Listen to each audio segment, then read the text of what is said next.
ज्ञानस्वरूपं निजबोधरूपं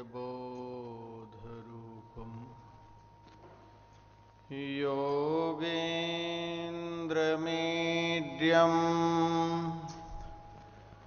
भवरोगवैद्यं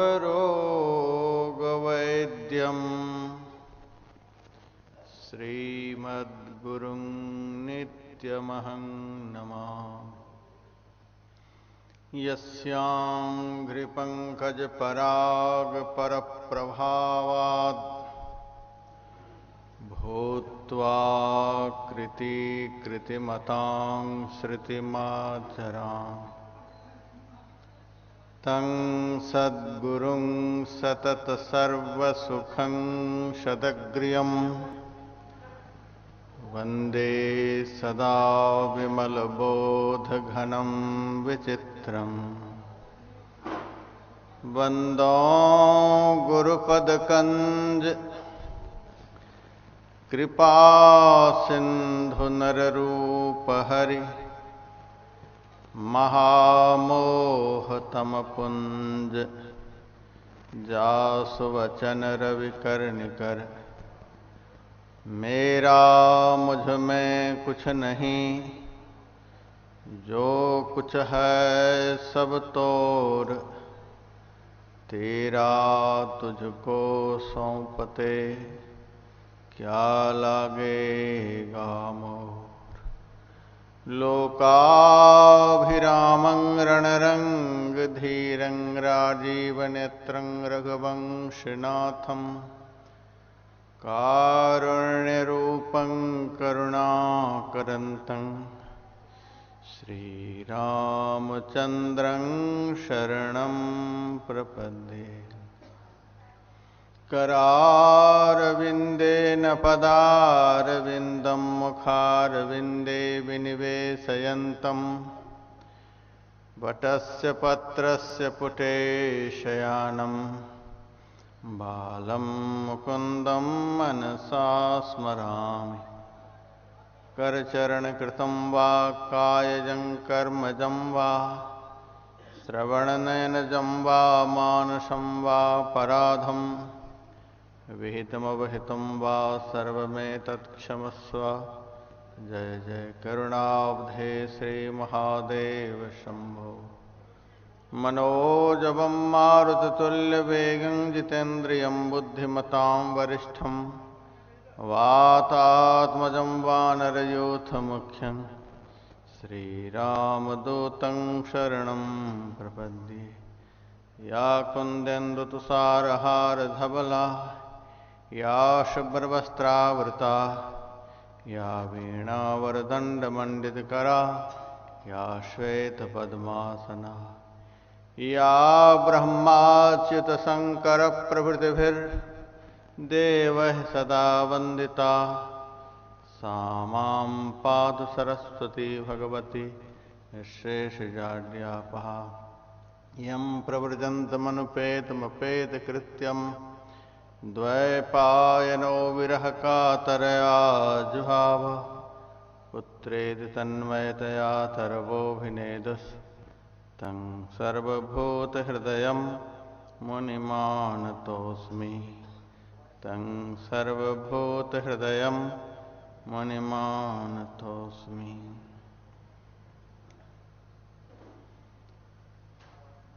इस पवित्र स्थल पर मानव जीवन का सबसे महत्वपूर्ण कर्म करने हेतु पधारे हुए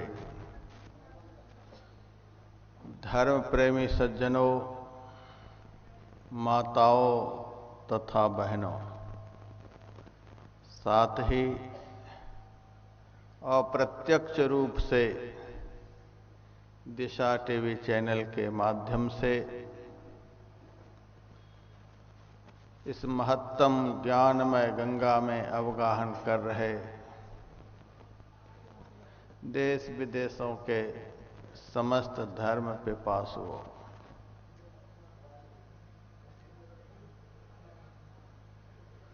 परम प्रभु परमात्मा की असीम कृपा से और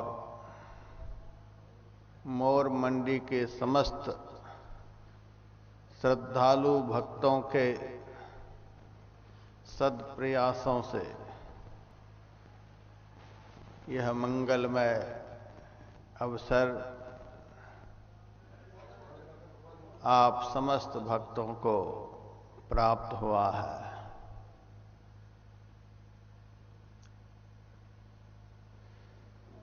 पिछले साल भी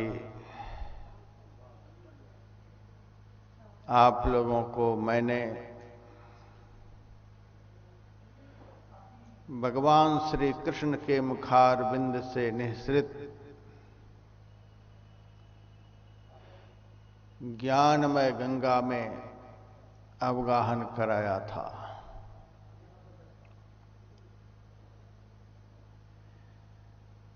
इस वर्ष भी उसी ज्ञानमय गंगा में अवगाहन कराने के लिए मैं जा रहा हूं।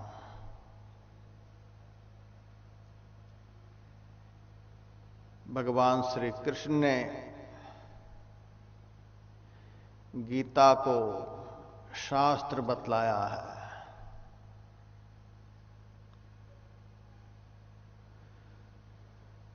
शस्त्र से देश चलता है और शास्त्र से धर्म चलता है। देश की रक्षा से शरीर की रक्षा होती है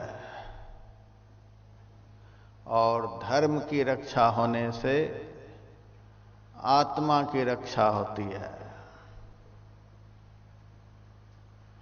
प्रत्येक मनुष्य को शरीर की भी रक्षा करनी चाहिए और इससे भी बढ़कर आत्मा की रक्षा भी करनी चाहिए। शरीर क्षणभंगुर है, विनाशवान है और आत्मा अविनाशी है। इस क्षणभंगुर शरीर के लिए, इस विनाशवान शरीर के लिए संसार के लोग दिन रात प्रयत्नरत हैं।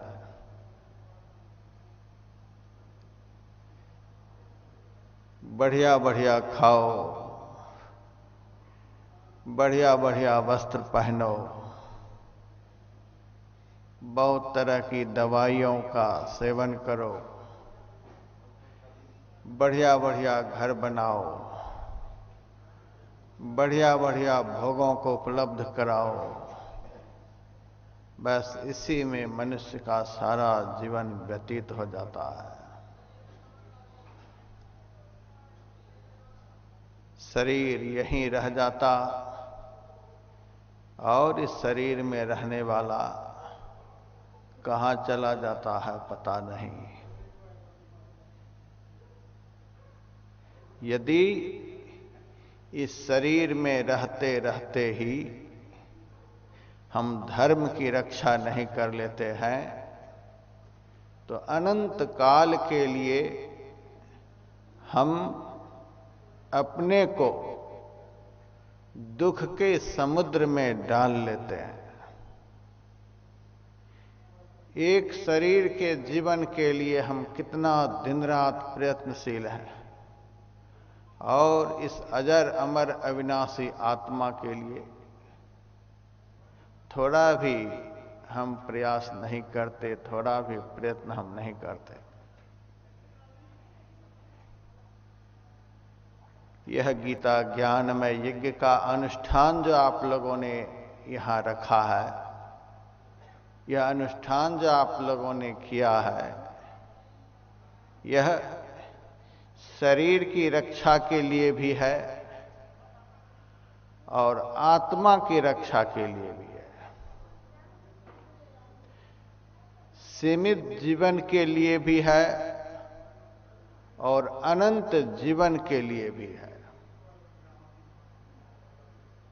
अल्प सुख के लिए भी है और अनंत सुख के लिए भी है। संसार के विषयी लोग, भोगी लोग अल्प सुख के लिए जीते हैं और ज्ञानी लोग अनंत सुख के लिए जीते हैं। इस गीता में ज्ञान यज्ञ के द्वारा आप लोगों को अनंत सुख का मार्ग मिलेगा, अनंत आनंद का मार्ग मिलेगा, अनंत शांति का मार्ग मिलेगा। इसके अलावे अनंत सुख का मार्ग, अनंत आनंद का मार्ग, अनंत शांति का मार्ग संसार में कहीं भी नहीं है। भगवान ने इसीलिए गीता को शास्त्र कहा। इससे धर्म की रक्षा होती है, आत्मा की रक्षा होती है, अनंत सुख की प्राप्ति होती है। फिर भगवान ने गीता को बहुत सुंदर संगीत भी बताया। गीता सुगीता कर्तव्या किमन्ये शास्त्र विस्तरय। यह गीता जो है सुंदर संगीत है। आज दुनिया में गीत गाने वाले बहुत लोग हैं, बहुत सुंदर सुंदर गीत गाते हैं, गाना गाते हैं। 1 घंटा तक उसका गाना चलता है, 2 घंटे तक चलता है, 1 घंटा तक आदमी खूब झूमता है, 2 घंटे तक आदमी खूब झूम झूम करके सुनता है। उसके बाद गाने वाला भी चुप हो जाता है और सुनने वाला भी चुपचाप घर चला जाता है। बस गीत इतना ही है, गीत का आनंद इतना ही सीमित आनंद है। परंतु गीता को संगीत बताया है। मनुष्य गीत गाते हैं और मनुष्य के अंदर जो परमात्मा बैठे हैं वे संगीत सुनाते हैं। कब से यह संगीत चल रहा है? गीता की उत्पत्ति 5000 वर्ष से ज्यादा हो गई है और तभी से जितने भी धार्मिक परिवार हैं, धर्म में निष्ठा रखने वाले हैं, इस गीत को सुन रहे हैं। किसी का मन तृप्त नहीं हो रहा है और सबके अंदर से भगवान इस गीत को सुना रहे हैं। भगवान के अंदर की आवाज है गीता। धार्मिक लोग अमृत की तरह इसका पान करते हैं। एक मनुष्य के गीत में इतना आकर्षण है कि लोग झूमने लग जाते हैं और यह तो साक्षात परमात्मा के अंदर की आवाज है। भगवान द्वारा गाई गई यह गीत है।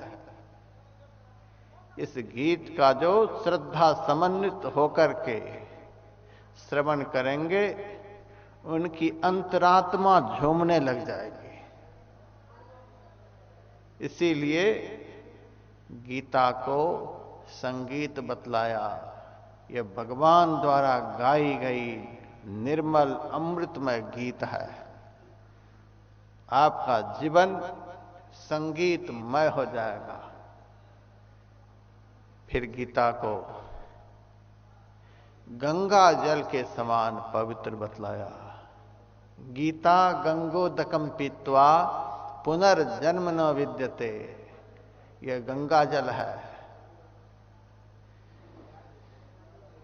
भगवान के चरण से गंगा निकली है।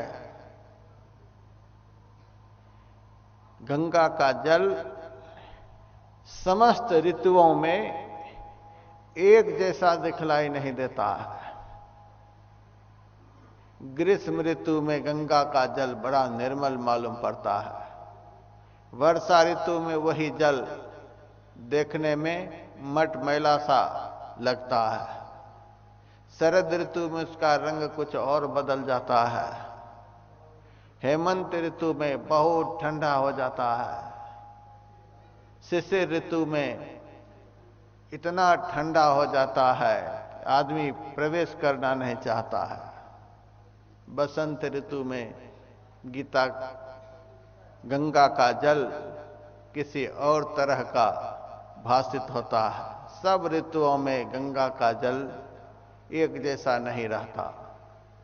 लेकिन गीता भगवान की अंतरात्मा है।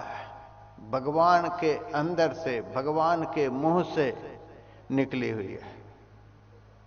भागीरथी गंगा भगवान के चरण से निकली है और गीता रूपी गंगा भगवान के मुंह से निकली हुई है। यह सभी ऋतुओं में एक जैसी पवित्र है, एक जैसा निर्मल है। इसकी निर्मलता कभी समाप्त नहीं होती है। जो इसका सेवन करेगा वह निर्मल हो जाएगा। अभी आप लोग हरिद्वार जाना चाहेंगे तो पैसे खर्च होंगे, शारीरिक श्रम होगा, समय लगेगा, फिर गंगा का दर्शन होगा, उसके बाद गंगा में स्नान करेंगे। यहां कोई पैसे खर्च नहीं, यहां के आयोजक मंडल खर्च कर रहे हैं। यहां आने में कोई परिश्रम नहीं, यहां कोई ठंडी गर्मी की बात नहीं, और सदा सदा की पवित्रता गीता रूपी गंगा जल के द्वारा आप लोगों को प्राप्त होगी। मुझे ऐसा लगता है मोर मंडी में स्थापित यह सद्भावना हॉल में आज भगवान के मुखार बिंद से निःसृत गीता रूपी गंगा बह रही है और इस जल में आप लोग अवगाहन कर रहे हैं, आप लोग स्नान कर रहे हैं, आप लोग पवित्र हो रहे हैं, आप लोग निर्मल हो रहे हैं। हरिद्वार में भी गंगा बहती है, लेकिन सब उसमें स्नान नहीं कर सकते। किसी को अभी जल बहुत ठंडा लगता है, स्नान करना नहीं चाहता है। किसी को डर भी लगता है, हम चले जाएंगे स्नान करने के लिए और घाट पर जो मेरा मोबाइल रखा हुआ है कहीं कोई उठा ना ले जाए, पर्स में जो पैसे रखे हुए हैं उसको कोई चुरा ना ले जाए, यह सब भी भय मन में रहता है। स्नान के समय घर का, परिवार का, दुकान का, फैक्ट्री का, कंपनी का, मन का टेंशन खत्म नहीं होता है। स्नान चलता रहता है, दिमाग का टेंशन भी चलता रहता है, मन का विकार भी सताता ही रहता है, जन्म जन्म का पाप भी उसे परेशान करता ही रहता है। लेकिन गीता रूपी गंगा जल में जो मन के सहित स्नान करेगा, अर्थात यहां बैठकर मंच पर से जो भगवान द्वारा निःसृत गीता रूपी गंगा जल है उसका सेवन करता रहेगा, तो यहां कोई भय नहीं, यहां कोई डर नहीं, यहां कोई पाप आपको परेशान नहीं कर सकता, यहां कोई विकार आपको परेशान नहीं कर सकता, यहां कोई टेंशन आपको परेशान नहीं कर सकता। भगवान ने संसार के सद्भक्तों के लिए इस गंगा जल को अपने मुखार बिंद से उत्पन्न किया है। जहां अर्जुन रहता था वहां पास में ही गंगा नदी बहती थी। उस गंगा नदी में स्नान करके अर्जुन का मोह दूर नहीं हुआ, परंतु इस गीता रूपी गंगा जल में स्नान करके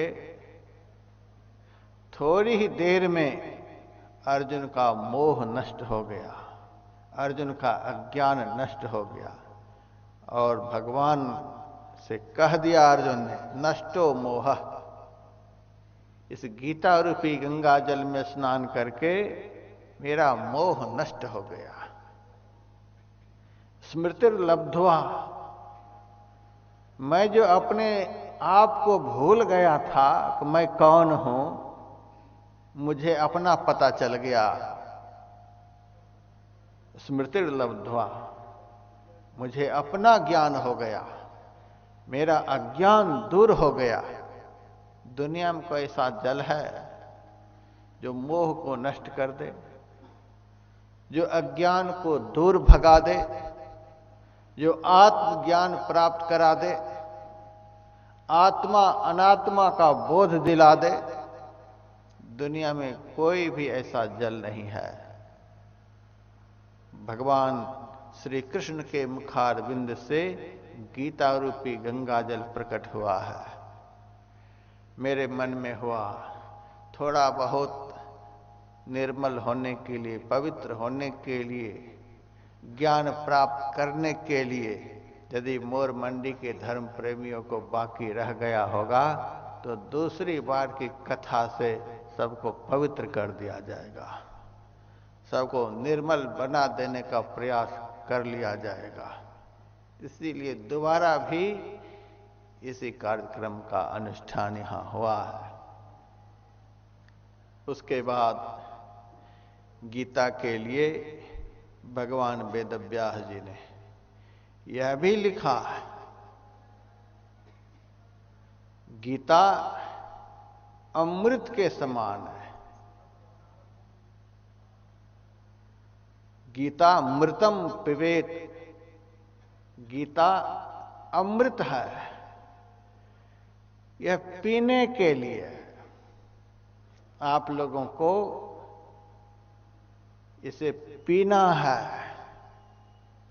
गंगा जल से शरीर को धोया जाता है और पिया भी जाता है, लेकिन कितना भी गंगा जल आप पी लेंगे, पीने के बाद वो बाहर निकल जाएगा। कितना भी आप गंगा जल से शरीर को धो लेंगे, फिर भी शरीर पर मैल जम ही जाएगा। 2-4-5 दिन के बाद आपको दिखने लगेगा। भगवान वेदव्यास जी कहते हैं, गीता रूपी अमृत को जो पी लेगा 100 साल तक स्नान नहीं करेगा, फिर भी वह चमचम चमकता ही रहेगा। यह अमृत है। वह जन्म मरण के दुखों से सदा सदा के लिए मुक्त हो जाएगा। इसको आपको पीना है और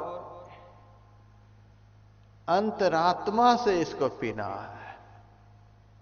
इसको हजम करना है, इसको अंदर जाने देना है। पीने का मतलब इसको अंदर ले जाना है, इसको अंदर में ठहराने का प्रयास करना है, इस पर विचार करना है, इस पर अमल करना है, इस पर अभ्यास करना है, इसको साक्षात्कार करना है। केवल सुनकर नहीं रह जाना है, इस कान से सुन लिया और उस कान से निकाल दिया। गीता मृतम पिबेत, भगवान वेद व्यास जी ने कहा, इसको पी लेना है आप लोगों को, अंदर में बसा लेना है आपको। इससे बढ़कर मार्गदर्शक कोई भी शास्त्र भारत के इतिहास में नहीं निकला है। ऐसा शास्त्र मैं आप लोगों को सुनाने के लिए जा रहा हूं। मुझे स्मरण में है, पिछले साल मैंने आप लोगों को 6ठा अध्याय तक सुनाया था। गीता में 18 अध्याय हैं। सारे अध्यायों को भगवान वेद व्यास जी ने योग शब्द से पुकारा है। सब अध्याय में योग शब्द का ही प्रयोग किया गया है। हर अध्याय योग से भरा हुआ है।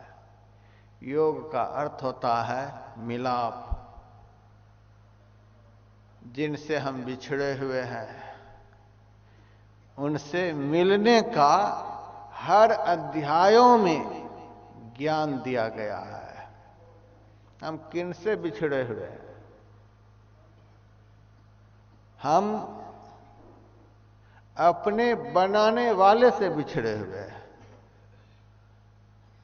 हमें जो खिला रहे हैं, हमें जो पिला रहे हैं, हमें जो देखने की शक्ति दे रहे हैं, हमें जो सुनने की शक्ति दे रहे हैं, हमें जो जीवनी शक्ति प्रदान कर रहे हैं, हमें जो शरीर दान में दिए हुए हैं, हमारे चलने के लिए जिन्होंने धरती बना रखा है, हमें श्वास लेने के लिए जिन्होंने हवा को बना रखा है, हमें गर्मी देने के लिए, ऑक्सीजन देने के लिए जिन्होंने सूरज को बना रखा है, हमारे शरीर का पोषण करने के लिए जिन्होंने चंद्रमा को बना रखा है, हमें अवकाश देने के लिए जिन्होंने इतना बड़ा आकाश को बना रखा है, हमें संकल्प विकल्प करने के लिए जिन्होंने हमारे अंदर मन को दे रखा है, हमें निर्णय करने की शक्ति के रूप में बुद्धि को दे रखा है, हमें सारी इंद्रियों को स्पंदित करने के लिए चित्त को दे रखा है, हमें अपनापन का बोध दिलाने के लिए अहंकार को दे रखा है। मैं हम बोलते हैं। इतना सब कुछ जिन्होंने हमको दिया है, क्या उनका नाम भी नहीं लेना चाहिए? क्या उनको देखने का प्रयास भी नहीं करना चाहिए? क्या उनसे मिलने के लिए कोई प्रयत्न नहीं करना चाहिए? किसी की एक किडनी फेल हो जाती है तो आकाश की ओर देखने लग जाते हैं, अब शरीर कैसे चलेगा, कब दूसरी किडनी खराब हो जाएगी पता नहीं, और दोनों खराब हो जाए तब जीवन से निराश हो जाते हैं। बड़े बड़े डॉक्टरों के पास जाते हैं, उनके पास व्यवस्था नहीं रहती है तो पूर्णतः निराश हो जाते हैं। ऐसी स्थिति में यदि कोई अपनी किडनी में से एक किडनी दान कर देता है तो उनका कितना गुण गाते हैं। इन्होंने हमारे जीवन की रक्षा कर दी। ये यदि एक किडनी नहीं दिए होते तो हम मर जाते हैं। एक किडनी देने वाले का हम कितना नाम लेते हैं, कितना गुण गाते हैं। सबके बीच में चौराहे पर उनकी बड़ाई करते हैं। कोई नेत्र दान कर देता है, उनके विषय में कितना हम सबके बीच में बोलते हैं, कितना उनका गुणगान करते हैं। कोई रक्त दान कर देता है, उनके लिए हम कितना बोलते हैं। जिस परमात्मा ने हमको सब कुछ फ्री में दिया है, क्या उनका दर्शन नहीं करना चाहिए? और ऐसे वे दाता हैं कि इतना सब कुछ दे करके भी अपनी प्रशंसा, अपनी बड़ाई सुनना नहीं चाहते हैं। अपने को ऐसे आपके अंदर में ही छिपा करके रहते हैं कि हमें ये देख भी नहीं सके इतना उपकार करने वाले कहां पर है।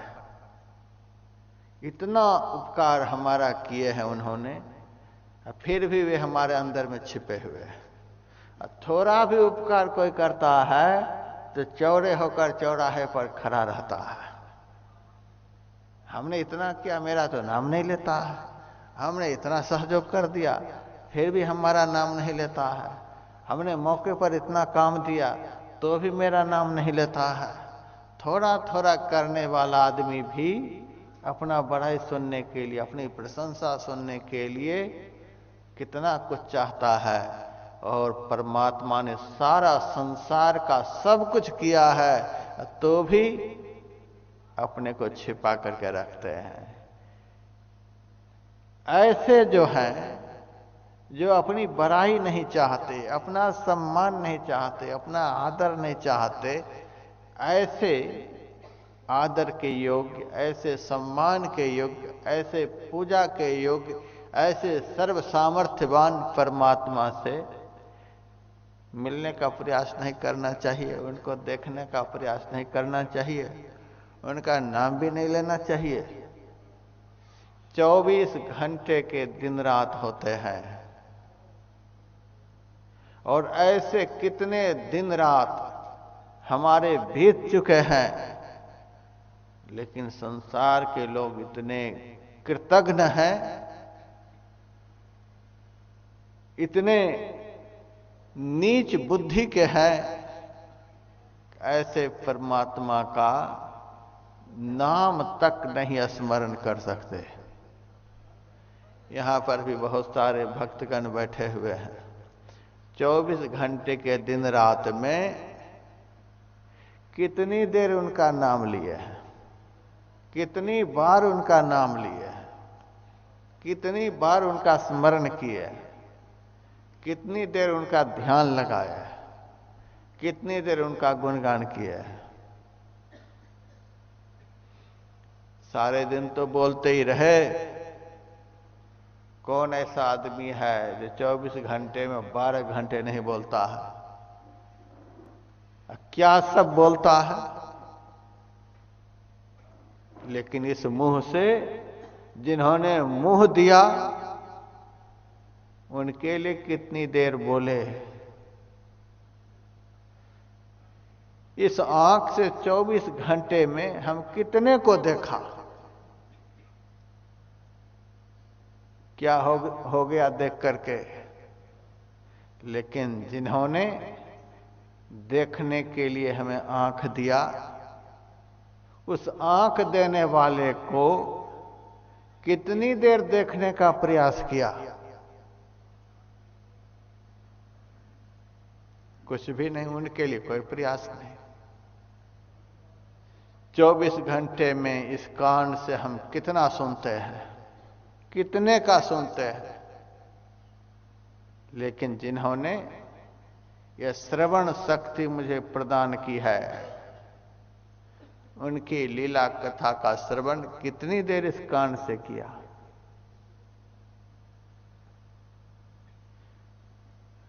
सबसे आवश्यक यदि संसार में कुछ देखना है, सबसे आवश्यक दृश्य यदि संसार में कोई है, देखने के लायक है, तो वही है जिन्होंने देखने के लिए हमको आंख दिया है।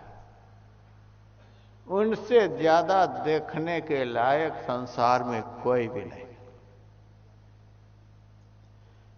जीवन से मरण पर्यंत आदमी कितना देखता है, कितने को देखता है, क्या क्या नहीं देखता है, उस देखने का क्या फल मिलता है।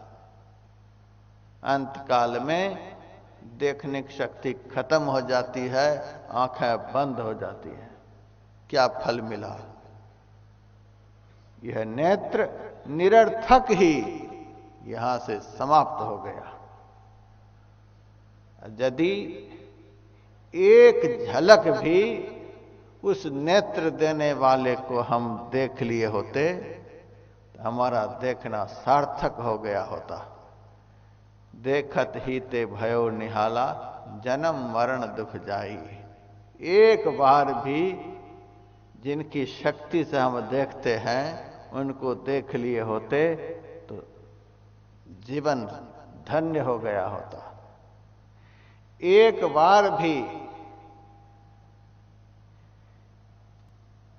श्रवण शक्ति देने वाले की आवाज को हम अंदर में सुन लिए होते तो हमारा जीवन सार्थक हो गया होता। एक बार भी जीवन में उनसे हम मिल लिए होते तो हमारा मिलना सार्थक हो गया होता। सब कुछ दे रहे हैं, सब कुछ दिए हुए हैं और इतने ताकतवर हैं, इतने महान हैं, इतने महत्वपूर्ण हैं कि एक ही बार के दर्शन से, एक ही बार के मिलाप से हमारा परम कल्याण हो जाएगा। उनसे मिलाने वाला ज्ञान, उनका दर्शन कराने वाला ज्ञान, उनसे एकत्व करा देने वाला ज्ञान भगवान श्री कृष्ण ने गीता के प्रत्येक अध्यायों में भर दिया है। आपको दुनिया के किसी भी शास्त्र को उल्टाने की कोई आवश्यकता नहीं। किमन्येह शास्त्र विस्तरह, ऐसा गीता के महात्म्य में लिखा हुआ है। गीता ही एक महान शास्त्र है कि जिसका सेवन करने से, जिसका अध्ययन करने से संसार के समस्त शास्त्रों के अध्ययन करने का फल प्राप्त हो जाता है। समस्त शास्त्रों में जो उस परमात्मा से मिला देने वाला ज्ञान जो है, उस ज्ञान की प्राप्ति करा देता है। ऐसा यह दुर्लभ शास्त्र है और हर अध्यायों में योग शब्द का प्रयोग हुआ है। जिस अध्याय को पढ़ेंगे उसी अध्याय में परमात्मा से मिलने वाला ज्ञान, परमात्मा का दर्शन करने वाला ज्ञान आपको मिलता रहेगा। मैंने आप लोगों को पिछले साल पहला अध्याय सुनाया था, अर्जुन विषाद योग। अर्जुन के मन में बड़ा भारी विषाद उत्पन्न हुआ था, बड़ा भारी दुख उत्पन्न हुआ था।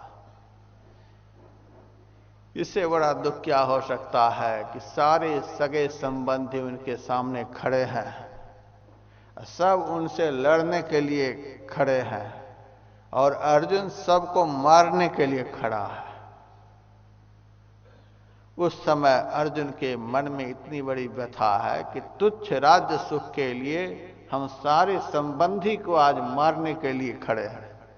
इसको मार करके हम संसार का सुख भोगेंगे, संसार का आनंद भोगेंगे, इससे तो मर जाना अच्छा है, भीख मांग कर खाना अच्छा है। बहुत बड़ा विषाद हुआ है, बहुत बड़ा दुख अर्जुन के मन में उत्पन्न हुआ है। लेकिन इस दुख का नाम भी भगवान वेदव्यास जी ने योग ही रखा, अर्जुन विषाद योग। अर्जुन विषाद से युक्त हुआ। ये दुख कौन सा योग हो गया, विषाद कौन सा योग हो गया? व्यास जी ने लिख दिया, विषाद योग हो गया। इसीलिए गीता के प्रथम अध्याय के विषाद को योग व्यास जी ने लिखा कि यदि अर्जुन के अंदर भगवान के सामने विषाद नहीं हुआ होता, दुख नहीं हुआ होता, तो इतना बड़ा शास्त्र का निर्माण भगवान के द्वारा कैसे होता? इतना ज्ञान प्रदायक ग्रंथ का निर्माण कैसे होता? जिस ग्रंथ में प्रत्येक अध्यायों में, प्रत्येक श्लोकों में भगवान से मिलने की बात है, ऐसा ज्ञानमय ग्रंथ का निर्माण कैसे होता? और प्रथम अध्याय के विषाद को योग वेदव्यास जी ने कह दिया। इसीलिए कहा कि अर्जुन के मन में यदि विषाद भी हुआ, अर्जुन के अंदर दुख भी हुआ, तो वह दुख रोने के लिए किसके पास गया? भगवान के पास गया। पहला अध्याय में यह ज्ञान दिया गया है कि यदि जीवन मिला है तो जीवन में सब कुछ मिलेगा।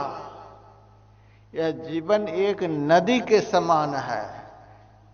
नदी एक जगह पर स्थिर नहीं रहती, नदी का जल बहता रहता है।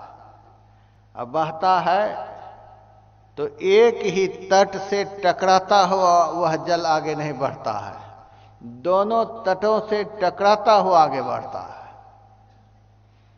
यह जीवन भी एक नदी के समान है। यदि इस जीवन को हमने धारण किया है तो अपने को नदी के समान समझ लीजिए कि जीवन में दोनों तटों से हमें टकराते हुए आगे बढ़ना है।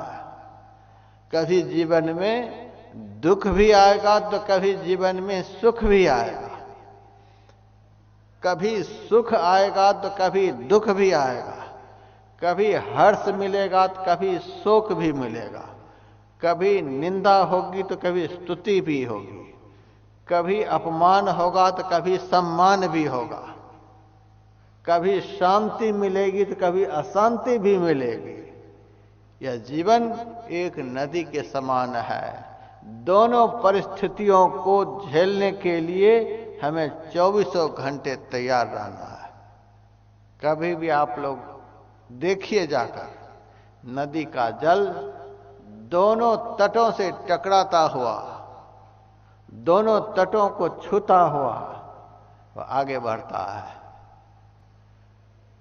हमको भी ऐसे ही बहना है, नदी की तरह बहना है, लेकिन हम बहना नहीं जानते हैं, हम केवल रोना जानते हैं। जीवन में दुख आ गया तो लगे छाती पीटने, हाय दुख, हाय दुख। यह क्यों नहीं अनुभव करते हैं कि हमारे साथ दूसरा तट भी है? जीवन में अशांति आ जाती है तो हम परेशान हो जाते हैं। हम क्यों नहीं ऐसा अनुभव करते हैं कि हमारे जीवन में दूसरा तट भी है, शांति भी है? हमारे जीवन में राग आता है तो हम दुखी हो जाते हैं, कभी राग से प्रसन्न भी हो जाते हैं। तो यह भी सोचिए कि बगल में द्वेष रूपी भी तट है। कभी हमारा अपमान होता है तो हम दुखी हो जाते हैं। हमें यह भी समझना होगा कि हमारे साथ दूसरा भी तट है, सम्मान भी है, एक ही साथ है। यह संसार एक तट है। हमारे जीवन रूपी नदी का दो तट है, एक तट तो संसार है। जहां आपको दुख मिलेगा,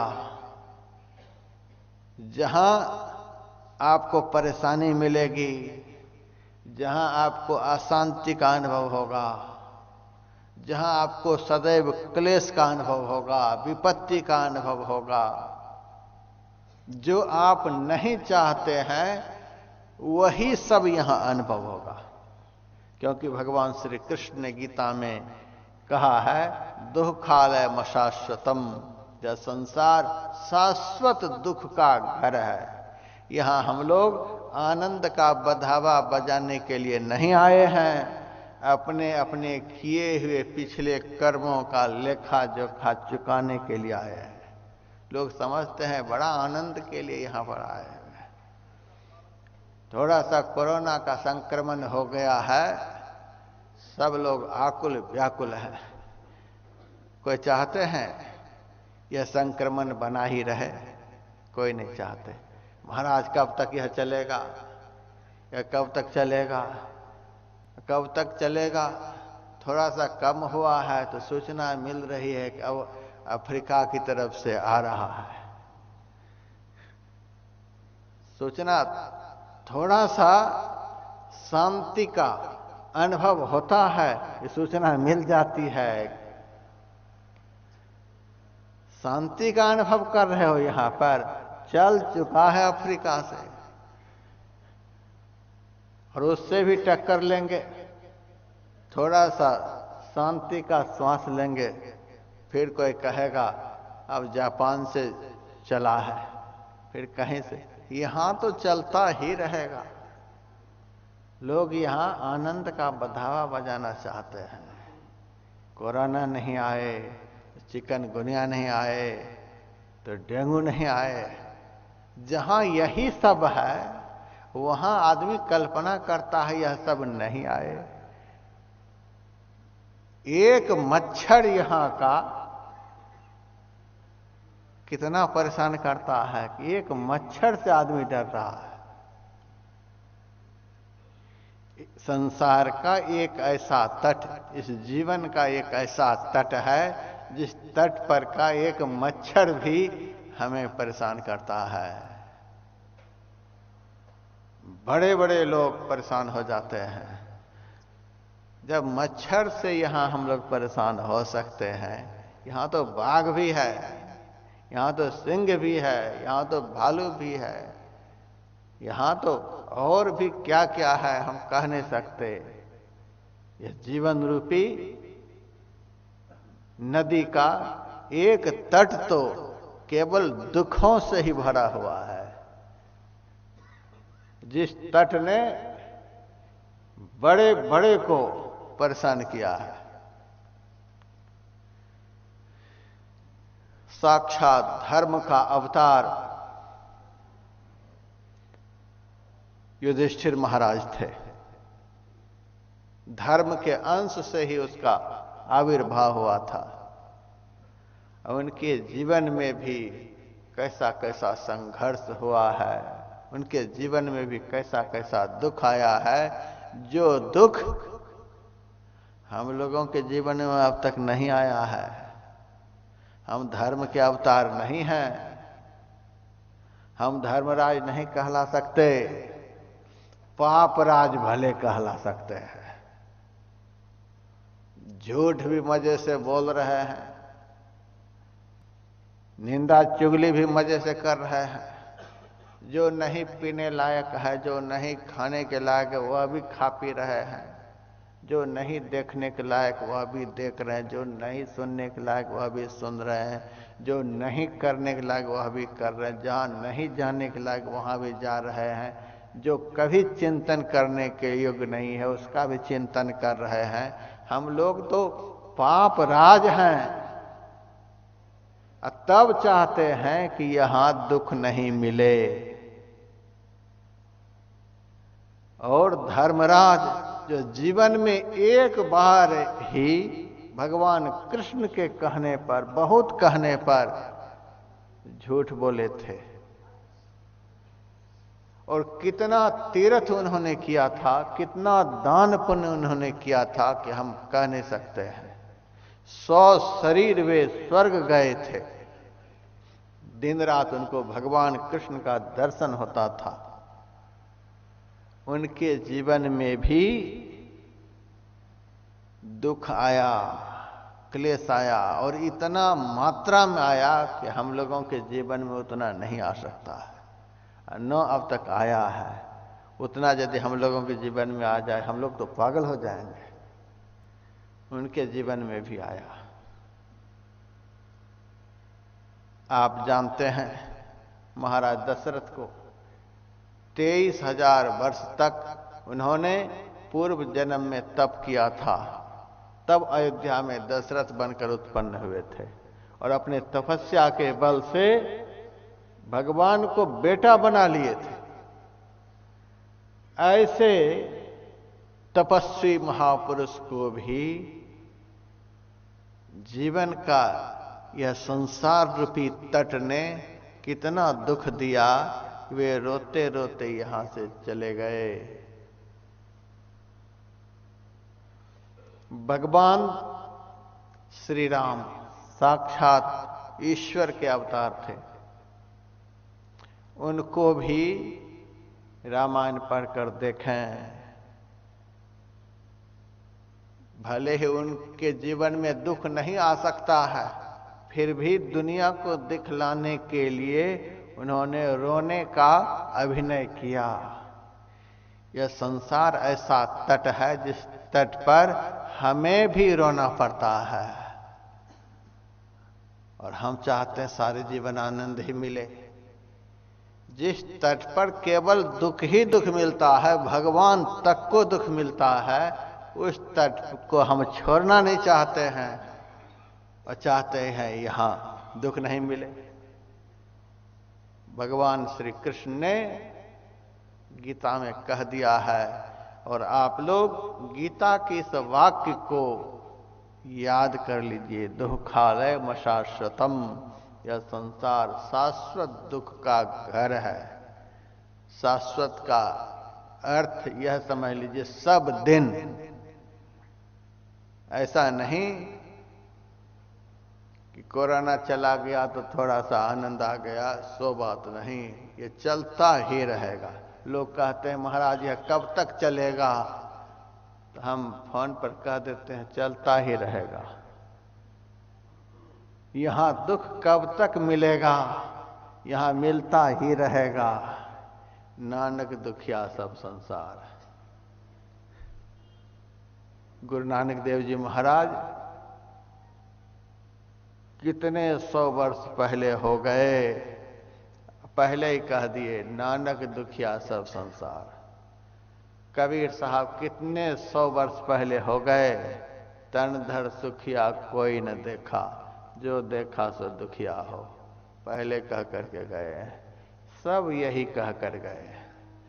अब भगवान कृष्ण की बात को तो जरूर मानेंगे, दुःखालय शाश्वतम, यह शाश्वत दुख का घर है।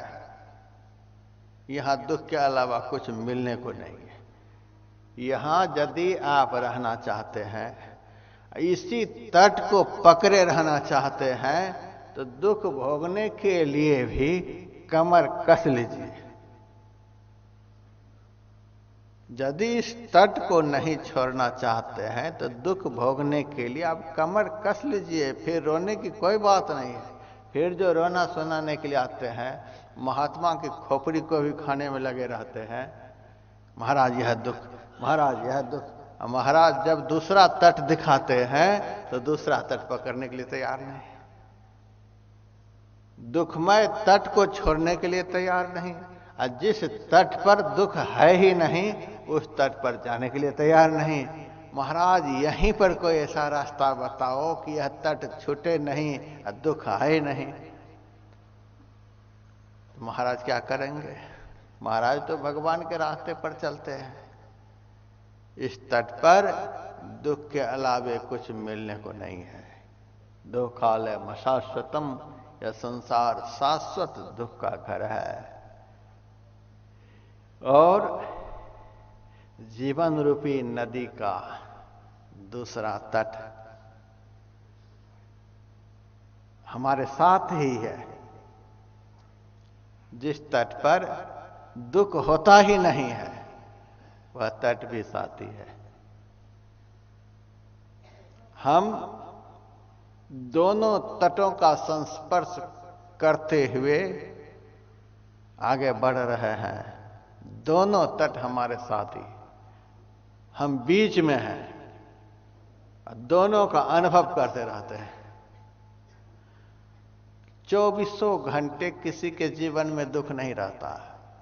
कभी तो जरूर सुख मिलता है, और कभी जीवन में कुछ सुख मिले तो यह समझ लेना है यह सुख मिला है दूसरे तट से, और दुख मिले तो समझ लेना है कि यह मिला है दूसरे तट से। तो जब संसार की तरफ वृत्ति जाती है तब जीवन में दुख आता है। और दूसरा तट है परमार्थ, परमात्मा भी साथ ही। गीता तो विलक्षण ग्रंथ है। गीता में ही भगवान श्री कृष्ण ने कह दिया, मत्तः पर तरंग नान्यत किंचिदस्ति धनंजय। हे अर्जुन, मेरे सिवा तो इस संसार में कुछ है ही नहीं। सूत्रे मणिगणा इव, जैसे मणि के दाने में भीतर ही भीतर धागे रहते हैं। दिखलाई तो देती है मणि, मणि की माला, लेकिन ये माला बनी कैसे, किसके सहारे माला है? तो धागे के सहारे। भीतर ही भीतर धागा दिखता है दाना, किस आधार पर वह दाना टिका हुआ है, माला का रूप लिया हुआ है? सूत्र के आधार पर। तो उसी तरह से भगवान कहते हैं, सूत्रे मणि गणाइव, यह संसार मेरे से गुथा हुआ है, मेरे सहारे यह संसार चल रहा है, मेरे सहारे सब चल रहे हैं। जितने भी चल रहे हैं सब उसी के सहारे चल रहे हैं। तो वे हैं परमात्मा, जिनके सहारे सब चल रहे हैं। सब का अवलंब परमात्मा है, वह भी हमारे साथ में ही है। बहुत विलक्षण बात है कि दुख देने वाला संसार भी हमारे साथ ही, सुख देने वाले परमात्मा भी सदैव हमारे साथ ही, दोनों साथ ही। 30 साल पहले मैं हिमालय की पैदल यात्रा कर रहा था। एक जंगल होकर गुजर रहा था, तो जंगल के रास्ते के किनारे एक छोटा छोटा कटीला पौधा था। उस पौधे से हमारे हाथ का स्पर्श हो गया। जैसे हाथ का स्पर्श हुआ, हाथ में इतनी खुजली होने लगी, खुजली के मारे मैं परेशान हो गया, जलन तक होने लग गई। अब क्या करें क्या करें? कोई वहां दवाई नहीं, किसी का घर नहीं दिख रहा था, किन से हम क्या पूछें उपाय। 2-3 किलोमीटर जाने के बाद एक पहाड़ी का घर दिखा। उनसे मैंने, घर वाले से पूछा कि रास्ते में हमारे हाथ से एक पौधा का स्पर्श हुआ, और उस स्पर्श मात्र से बहुत जोरों की खुजली हो रही है, जलन हो रही है। आपके पास कोई दवाई है जिससे खुजली खत्म हो जाए, जलन मिट जाए? उस घर के आदमी ने कहा, महाराज जी, मेरे घर में कोई दवाई नहीं है, मैं कोई उपाय नहीं कर सकता, लेकिन उपाय बतला सकता हूं। आपको यह पता है कि किस जगह पर आपके हाथ में वह पौधा लगा है? मैंने कहा उस स्थान का तो हमें अनुभव है, उस स्थान को मैं बतला सकता हूं। उन्होंने कहा महाराज आप वहीं चले जाइए,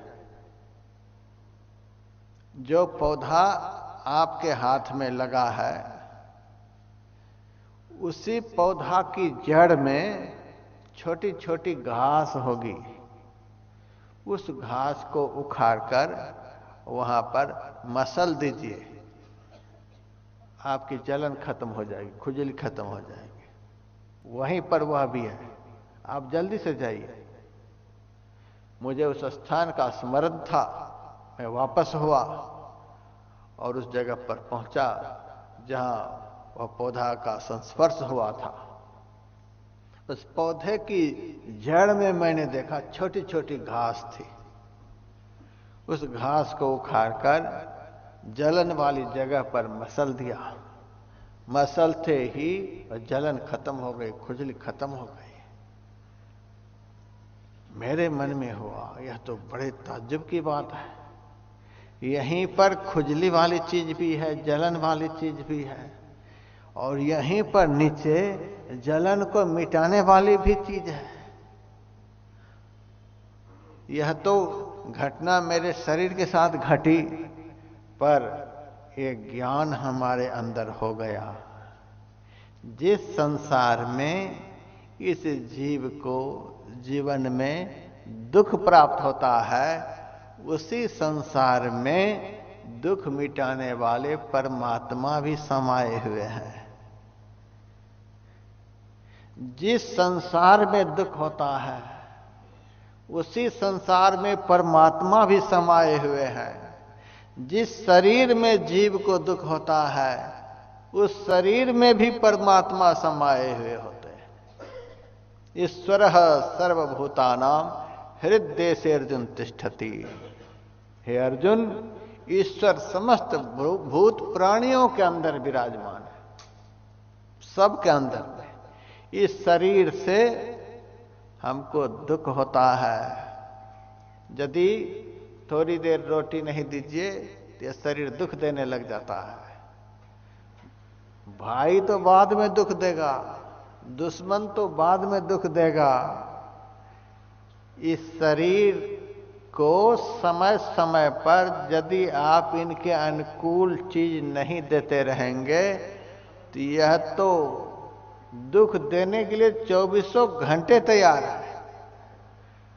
समय पर रोटी नहीं दीजिए दुख देना शुरू करेगा, पानी नहीं दीजिए दुख देना शुरू करेगा, बाथरूम नहीं ले जाइए समय पर तो यह दुख देना शुरू कर देगा, स्नान नहीं कराइए दुख देना शुरू करेगा, ठंड में गर्म कपड़ा नहीं दीजिए दुख देना शुरू कर देगा, गर्मी में ठंडक नहीं दीजिए दुख देना शुरू कर देगा, समय पर नहीं सुलाइए तो यह दुख देना शुरू करेगा, समय पर एक्सरसाइज नहीं करिए तो दुख देना शुरू करेगा। और एक दिन यह भी याद रखिए, संसार के लोग तो आपको दुख देंगे ही, संसार के लोग तो आपका दुश्मन बनेंगे ही। सबसे बड़ा दुश्मन तो आपका यह शरीर ही है। जब घुटने में दर्द होंगे तब घर के सारे लोग देखते रहेंगे लेकिन उस दुख को नहीं मिटा पाएंगे। कमर में दर्द, छाती में दर्द, पेट में दर्द, सिर में दर्द, इस शरीर के तो अंग अंग से रोग उत्पन्न होते हैं, सब दुख देने वाले उत्पन्न होते हैं। यह शरीर तो सबसे पहले दुख देगा, यह तो साथ में ही है। संसार में यह शरीर है, संसार भी दुख देने वाला, संसार में जो यह शरीर है यह शरीर भी दुख ही देने वाला है। तो एक तट तो यह दुख देने वाला है और दूसरा तट इसके साथी है, वह सुख देने वाला है। संसार में भी परमात्मा, इस शरीर में भी परमात्मा। गुरु नानक देव जी महाराज कहते हैं, घटी घटी अंतरी ब्रह्म लुकाया, घटी घटी ज्योति सब आई। घट घट में परमात्मा समाये हुए। लुकाया शब्द का प्रयोग हुआ है। सबके शरीर रूपी घर में परमात्मा है यह नहीं कहा। सबके शरीर रूपी घर में परमात्मा छिपे हुए हैं। वो कोई आदमी किसी के घर में है तो उस आदमी से मिलना आसान है। कोई आदमी आपसे मिलना नहीं चाहता, आपसे अपने को छिपा करके रखता है, तो उनसे मिलना बहुत मुश्किल है। जो आपसे छिपा करके अपने को रखना चाहता है, उनसे मिलना बहुत मुश्किल है। तो परमात्मा आपके अंदर में छिपे हुए हैं। क्यों छिपे हुए हैं? उनका दर्शन करने के लिए, उनको देखने के लिए, उनको प्रकट करने के लिए जैसा आपको बनना चाहिए वैसा नहीं बन पा रहे हैं। वे जिनके सामने प्रकट होते हैं उनकी भूमिका को हम देख सकते हैं। जिन जिनके सामने परमात्मा प्रकट हुए हैं उनके जीवन को देखिए वे कैसे। प्रहलाद के सामने भगवान प्रकट हो गए, ध्रुव के सामने प्रकट हो गए, जटायु के सामने चले गए, सबरी के सामने चले गए। इन सब के जीवन को देखिए कैसे कैसे सामने प्रकट हुए हैं। तो हमारे सामने तो जमदूत प्रकट होने वाले हैं। भगवान कहाँ के लिए प्रकट होंगे? हमारे कर्म तो ऐसे हैं, हमारे सामने भगवान जमदूत के रूप में प्रकट होना चाहते हैं। यदि भगवान के बताए गीता के मार्ग पर हम लोग नहीं चलेंगे तो जमदूत कौन है? पापियों के लिए वे ही परमात्मा यमराज बन जाते हैं, पुण्यात्मा के लिए वे ही परमात्मा धर्मराज बन जाते हैं। एक बिल्ली को देखते होंगे आप, अपने छोटे बच्चे को बिल्ली कैसे पकड़ती है? बिल्ली को हाथ तो है नहीं, दांत से पकड़ती है, दांत से गर्दन को पकड़ती है, एक जगह से ले जाकर के दूसरी जगह पर रख देती है। अब बिल्ली का बच्चा जैसे ही बिल्ली रखती है वैसे ही चलने लगता है, कूदने लग जाता है। उनको जरा भी फील नहीं होता है कि दांत से दबा करके मां मुझे लाई है, मैं बहुत परेशान। बिल्कुल नहीं। उसी स्थिति में, जिस स्थिति में वह बच्चा पहले था, उसी स्थिति में खूब नाचता है, कूदता है, खेलता है, जरा भी उसको दुख का अनुभव नहीं होता है। किस तरह से दांत से बिल्ली पकड़ती है, बिना दबाए तो बच्चे को कैसे उठाएगी?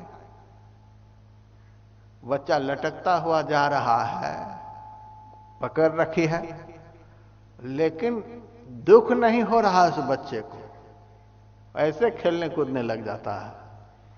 और उसी दांत से बिल्ली चूहा को पकड़ती है, दांत तो वही है।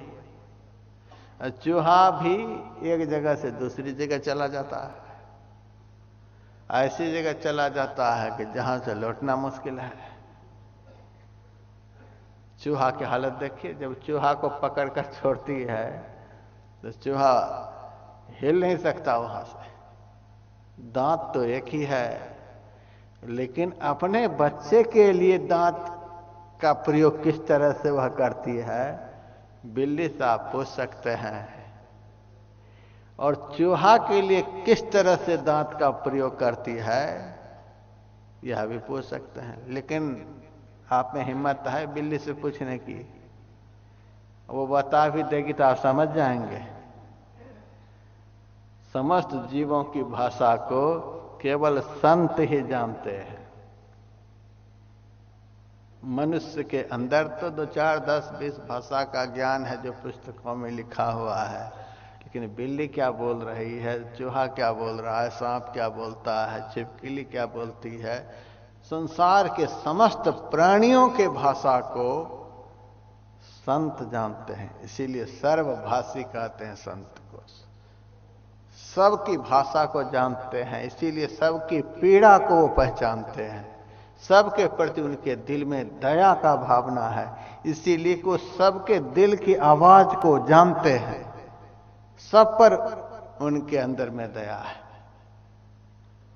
यदि वे सब की भाषा को नहीं जानते, सबकी भाषा को नहीं पहचानते, तो सबके प्रति दया क्यों होती? जो रोते हैं, रो रो करके बोलते हैं, उनके प्रति लोगों के अंदर में दया होती है। चींटी भी रोती है, एक मच्छर भी रोता है, एक छिपकली भी दुख आने पर रोती है। सबको दुख होता है। जब यहां मनुष्य को दुख होता है तो समस्त प्राणियों को दुख होता है, लेकिन समस्त प्राणियों के दुख से हम दुखी नहीं हैं। एकाध लोग जो रोते हैं उनके दुख को हम जानते हैं, समझते हैं। संत समस्त प्राणियों के दुख को समझते हैं, इसलिए कि वे सबकी भाषा को जानते हैं। बिल्ली को देखिए, एक ही दांत है और उस दांत से 2 प्रयोग होता है। एक को सुख का अनुभव होता है, एक को दुख का अनुभव। अपने बच्चे के लिए बिल्ली के दांत की नोक पर करुणा उमड़ती रहती है, और चूहा के लिए उस दांत की नोक पर क्रोध उमड़ता रहता है। उसी तरह से पापियों के लिए, दुष्कर्मियों के लिए, नीच कर्मियों के लिए वे ही रहमाने रहीम जो परमात्मा है, ईश्वर है,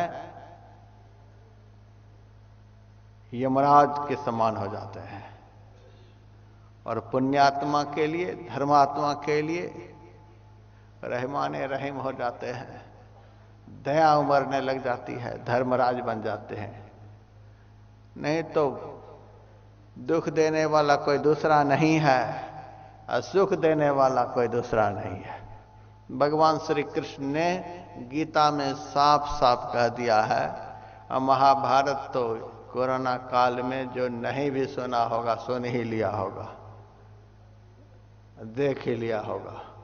उसमें बारंबार यह श्लोक गीता का, कर्मण्येवाधिकारस्ते मा फलेषु कदाचन, भगवान कृष्ण ने बारंबार कहा है। भगवान की एक एक बात को आप लोग पी जाइए। मैंने पहले ही बतलाया, गीता अमृतम पिबेत, गीता रूपी अमृत को आप लोग पी जाइए। भगवान कहते हैं कर्मण्येवाधिकारस्ते मां फलेषु कदाचन, कर्म करने में सबका अधिकार है, सबको अधिकार दे रखा है। कर्म करो। कर्म करने के लिए इतना औजार भी आपके साथ में लगाया है कि उतना औजार किसी के साथ में नहीं। 14 इंद्रियां आपके साथ में भगवान ने दिया है कर्म करने के लिए। भगवान ने सोचा होगा, जैसे काम करते करते कोई आदमी बीमार हो जाता है, तब काम कैसे चलेगा? तो दूसरा लेबर ले आओ उठा करके, दूसरा बीमार हो गया तो तीसरा को ले आओ बुला करके, 2-4 लेबर बीमार हो जाए तो और कहीं से दूसरा को ले आओ। तो जीव को काम करने के लिए भगवान ने 14 लेबर को साथ में दिया है। कभी आंख नहीं काम करे तो कान से काम करो, कान काम नहीं करे तो हाथ से काम करो, हाथ काम नहीं करे पैर से काम करो, 14 इंद्रियां आदि हैं काम करने के लिए, सबसे काम लो। कोई काम करने के लायक नहीं है तो किसी और से काम कराओ। 14 लेबर हैं। इतना आदमी हमारे साथ में काम करने के लिए 24 घंटे तैयार रहते हैं।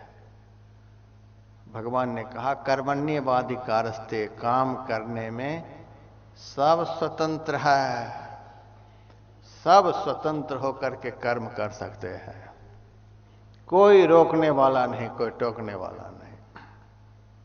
जो मर्जी सो देखे, दृष्टि के द्वारा देखने का काम होता है। अब आपके ऊपर निर्भर करता है कि हमें कैसा दृश्य देखना है,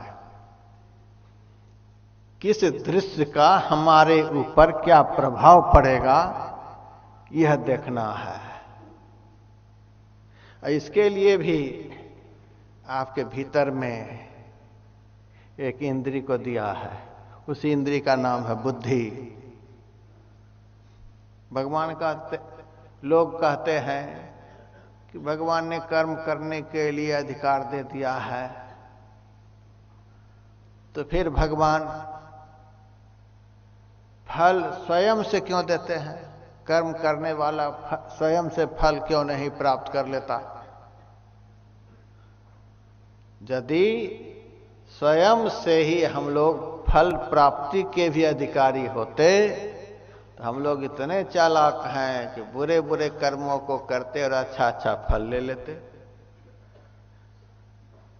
तो भगवान फल अपने हाथ में रखा है और कर्म करने का अधिकार सबको दिया है, और बुद्धि सबको दे दिया। थोड़ा बहुत सबके पास में बुद्धि है। बुद्धि एक बार जरूर सबको यह कह देती है ये अच्छा काम नहीं है और ये अच्छा काम है। चोर भी चोरी करने के लिए जाता है तो उनका भी दिल कहता है कि हम अच्छा काम के लिए नहीं जा रहे हैं। झूठ बोलने वाला बोल तो जाता है, लेकिन भीतर से आवाज आती है तुम यह गलत बोल रहे हो। किसी की मां बहनों को गलत निगाहों से हम देखते हैं तो देखने के समय भीतर से एक आवाज जरूर आती है कि इस तरह से नहीं देखना चाहिए। हम अकेले दूसरे की मां बहनों को दो आंख से बुरी निगाह से देखते हैं। हमारे भी घर में माता है, बहनें हैं, तो उनको भी देखने के लिए कितने होंगे। तो हम जब देखेंगे तो हमारे घर को भी लोग देखेंगे। हम यदि अच्छी निगाह से दूसरे को देखेंगे तो हमारे घर के लोगों को भी लोग अच्छी निगाह से देखेंगे। आवाज भीतर से आती है, आवाज देने वाले भीतर में हैं। जब हम गलत करते हैं तो आवाज आती है, जब हम सही करते हैं तो आवाज आती है। ऐसे आवाज देने वाली भी इंद्री है हमारे अंदर में, वह है बुद्धि शक्ति। तो भगवान कहते हैं कर्म करने में सब स्वतंत्र है, सबको भगवान ने अधिकार दे रखा है। दिन रात करो, नहीं कश्चित क्षणमपि जात तिष्ठत्य कर्म कृत। मनुष्य एक क्षण भी कर्म किए बगैर रह नहीं सकता। हम 24 घंटे कर्म कर रहे हैं। लोग कहते हैं महाराज घुटने घिस गए, डॉक्टर ने कह दिया बदलना पड़ेगा। ये कैसे घिस गए? इस्पात के चक्के घिस जाते हैं, लोहा का पहिया घिस जाता है, उससे भी ज्यादा मजबूत यह हड्डी है। जब से जन्म हुआ है तब से यह चल ही रही है, चल ही रही है। ये घिस गई तो बड़े परेशान की बात है। चक्का को बदल लेते हो, सब कुछ को बदल लेते हो, गाड़ी पुरानी हो जाती उसको बदल लेते हो, घुटने बदलने के लिए डॉक्टर कह देते हैं तो फिर क्यों परेशान हो? सब कुछ बदलना पड़ेगा, सब कुछ घिस रहा है, आंख भी घिस रही है, बुढ़ापे में देखते हैं रोशनी कम हो जाती है, कान घिस रहा है, सारी इंद्रियां घिस रही हैं, शरीर हमारा घिस रहा है, सब घिसता चला जा रहा है, क्योंकि 24 घंटे यह मशीन चलती है। बिजली जब चली जाती है तो मशीनें बंद हो जाती है, और यह शरीर के अंदर जो मशीनें लगी हुई हैं यह कब तक चलती है? जब तक इसके अंदर में बिजली काम कर रही है। बिजली क्या है? वह ईश्वर, ईश्वर सर्वभूतानां हृदय से अर्जुन तिष्ठति। ईश्वर ही वह विद्युत शक्ति है, और ईश्वर की शक्ति जो यह चेतन आत्मा है वह जब तक इसके अंदर में है तब तक सारी मशीनें चलती रहती हैं। और जैसे ही वह चेतन शक्ति इस शरीर से पृथक होती है वैसे शरीर खत्म। लेकिन दुनिया में जो फैक्ट्रियों में, कंपनियों में मशीनें लगी हुई होती हैं उसमें तो बिजली आती है जाती है, आती है जाती है, इसीलिए ठीक कर देते हैं, बिजली मशीनें चलने लग जाती हैं। लेकिन इस शरीर से जब बिजली चली जाती है फिर दोबारा नहीं आती है, फिर बिल्कुल खत्म, पूरा खेल खत्म हो जाता है। यह शरीर किसी काम के लायक नहीं रह जाता है। इसके भीतर इसको चलाने वाला बैठा हुआ है, जिस शक्ति से जब यह चलता है वह शक्ति सीज हो जाती है तो शरीर किसी काम का लायक नहीं। 24 घंटे जब तक वह शक्ति इस शरीर में रहती है तब तक यह मशीनें चलती रहती हैं, और वह शक्ति जब निकल जाती है तो सब दिन के लिए मशीन बंद। तो भगवान कहते हैं नहीं कश्चित क्षणमपि जात तिष्ठति कर्मकृत। एक क्षण के लिए भी हम कर्म किए बगैर रह नहीं सकते। 24 घंटे कर्म हो रहा है। यहां भी बैठे हुए हैं तो यह नहीं समझिए कि हम बैठे हुए हैं, शरीर बैठा हुआ है, हाथ तो हिल ही रहा है, पैर तो हिल ही रहा है, आंख तो काम कर ही रही है, कान काम कर ही रहा है। जब सो जाएंगे, सोने पर भी यह नहीं समझिए कि हमारा काम बंद हो गया, मन काम कर रहा है, इसीलिए स्वप्न हम देखते हैं, बुद्धि काम करती है। गहरी नींद में चले जाते हैं, वहां भी संकोचन विकासन की क्रिया होती ही रहती है। 24 घंटे काम आदमी कर ही रहा है, कभी भी काम बंद नहीं होता है। एक आदमी हो जिनके पीछे कोई डंडा लेकर के खड़ा हो और सिर पर भारी वजन दे रखा हो, डंडा लेकर के कहे चलता रह चलता रह चलता रह, उस आदमी को सुख मिलेगा? कभी भी सुख नहीं मिल सकता है। अपने मन से हम कोई सामान लेकर के चलते हैं तो उतना दुख नहीं होता है, और कोई पीछे से डंडा लेकर के भारी वजन डाल करके दिन रात चलाता है तो उससे ज्यादा दुख होता है। काल जो है हमारे पीछे डंडा लेकर के खड़ा है, और जन्म जन्म का किया हुआ कर्म जो है वह बोझ बनकर हमारे माथे पर है, और उसी कर्म के करने के कारण हम इस संसार में चलते रहते हैं। वो काल चलाता है हमको। 24 घंटे हम चल रहे हैं, एक सेकंड के लिए भी हम बैठते नहीं हैं, 24 घंटे चल रहे हैं। काल हमको चला रहा है। आदमी जब चलते चलते थक जाता है तो बैठता है, आराम करता है। जब चलना बंद हो जाता है तब आदमी आराम का अनुभव करता है। हम लोगों को जो कभी शांति नहीं मिलती है, इसका कारण यही है कि 2400 घंटे हम चल ही रहे हैं। ध्यान में कहते हैं बड़ा आनंद आता है। ध्यान में इसीलिए आनंद आता है कि ध्यान में इंद्रियों की गति बंद हो जाती है। असली ध्यान उसको कहते हैं जिसमें सारी इंद्रियों की गति बंद हो जाए। इंद्रियों का चलना जब बंद हो जाता है तो उस क्षण में इस जीव को समाधि का आनंद प्राप्त होता है। उस आनंद के सामने संसार का सारा आनंद तुच्छ है।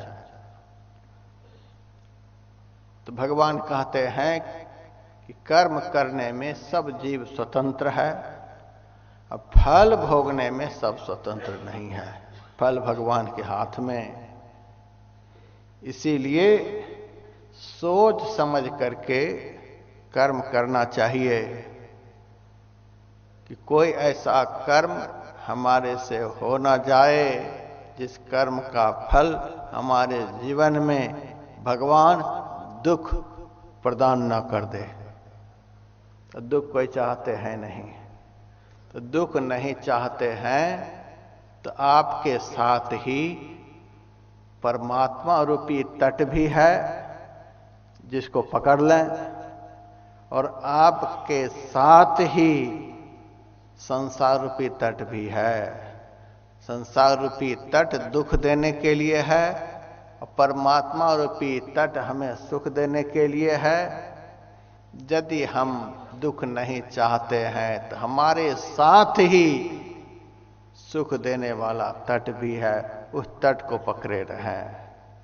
गीता का यह सार ज्ञान आप लोग अमृत की तरफ पी जाइए। यदि सुख चाहते हैं तो सुख रूपी तट परमात्मा हमारे साथ में, और यदि उस तट को नहीं पकड़ते हैं तो दुख रूपी संसार भी हमारे साथ में। अब हमें निर्णय करना है कि किस तट को पकड़ना है। अब आगे की चर्चा हम कल समय से करेंगे। आप लोग समय पर आइए और गीता रूपी अमृत को पीने में लग जाइए। पीते हुए गीता ज्ञान यज्ञ का अनुभव करिए। यही थोड़ा सा सुनाया। अब कल 7:30 बजे से फिर इस सद्भावना हॉल में बैठ कर के आनंद लेंगे, और जहाँ तहाँ से धर्म प्रेमी चैनल के माध्यम से सुन रहे हैं वे भी तैयार रहेंगे, उनको भी आनंद घर बैठे मिलेगा। ओम शांति शांति शांति।